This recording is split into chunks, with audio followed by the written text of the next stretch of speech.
You know, buying a BMW GS is a bit like buying an iPhone. It's sort of like the default choice in adventure bikes, especially big adventure bikes. But let me tell you now, it is a trap. Once you're in, you're never going to get out. Now, it may just be the GS is right for you, but we don't want that to be the default choice. So I'm comparing today the 1290 Super Adventure R from KTM to the benchmark, the 1250 GS, and either you're better or you're worse than the benchmark, right? I can tell you now, you're never going to feel anything pull harder than this KTM. Maybe you're lucky and your girlfriend's got a strong arm.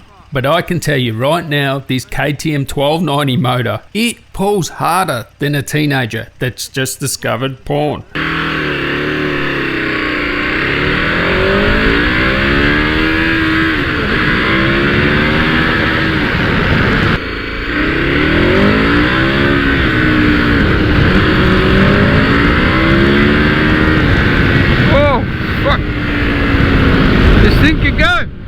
And look, yeah, when I rode the Multistrada, I sort of knew what to expect, right? Everybody's going on about how fast that friggin' bike is, and yeah, I was ready for it. When I rode this bike, I was not ready for how hard this pulled. Much is said as BMW's torque. We all know that pulling feeling you get is not just torque, and usually where the torque and horsepower sort of cross on the dyno charts, that's where you get the most pulling power. But the BMW has gentle pulling power. Yes, the torque is always there, it's linear, it has the most torque. But it's gentle torque. It's not torque that's going to rip your friggin' arms out. It's like a tractor or a bulldozer or, you know, a diesel truck. It pulls, but it's gentle. It doesn't scare you. This KTM will scare the shit out of you. Trust me now. If you're not ready for it, it just rips your arms out. It's savagely brutal. And like compared to the GS, no, it's not even a competition of how hard this thing pulls. V-twin, big motor, you know, torque and horsepower, just woof. Just feels like a sledgehammer to your nuts. And it's also backed up with a good gearbox and a good quick shifter. So yeah, it's better for me in the engine department and, you know, transmission and drivetrain there. I think it's better than the GS. Now, is it a bit too much? Maybe a bit raw, a bit vibraty? You can ride it at low speeds, but I could see how some people think it's a bit too much. Now, when it comes to the ride and handling, the 1290 Super Adventure I rode was the R version, so it's the off-road version. If you want the best off-road big adventure bike, this is it. It has the best suspension for that. It's just the best if you're just going to be doing mainly off-road. On-road, a little bit floaty with the 21-inch wheel. It did have knobs on it, but one thing I like is, like, when I would come around the corners, it had knobs, right, but it had the traction control, which is really good. What I mean by it's really good is it lets you slide, so I was just coming out of corners, just giving it to it, and because it had knobs it was sort of sliding about, but it was nice and controlled. It didn't scare me at all. Overall ride quality is good, but road sort of handling for spirited riding, yeah, you might want to get the Adventure S.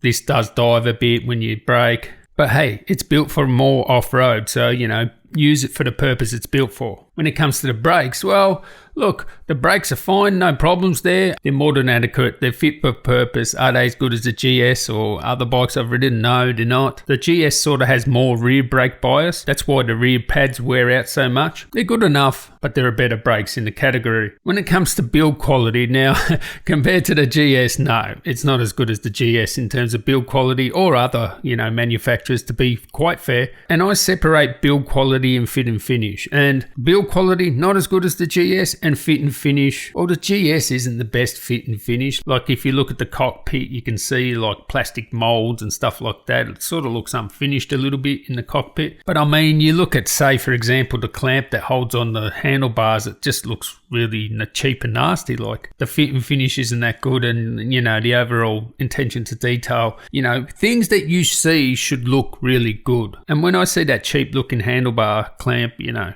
it just ruins the experience. So fit and finish not that good. Versus its rivals, it's priced fairly well. It's more priced towards the Tiger, a little bit less than the GS, and certainly less than, say, the Multistrada.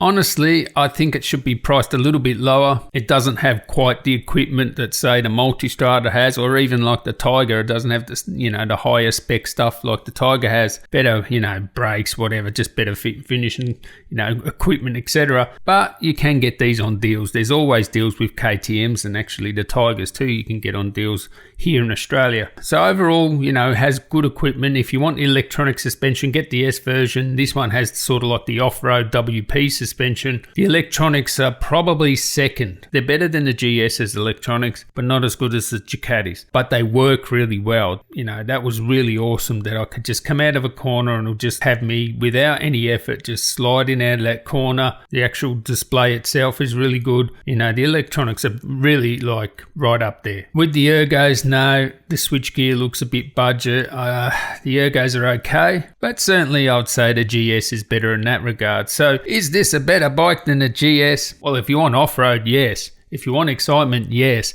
I think the motor and the drivetrain, the transmission, you know, the quick shifter, all better than the GS. As an overall adventure bike, no. But if you want number one for off-road and probably equal number one for, you know, excitement, this is your bike. The only thing is, with KTM, will you get a good one or will you get one that falls apart? That is the big question. Anyway, I've got more to come on big adventure bikes. Catch you in the next one. Tally ho.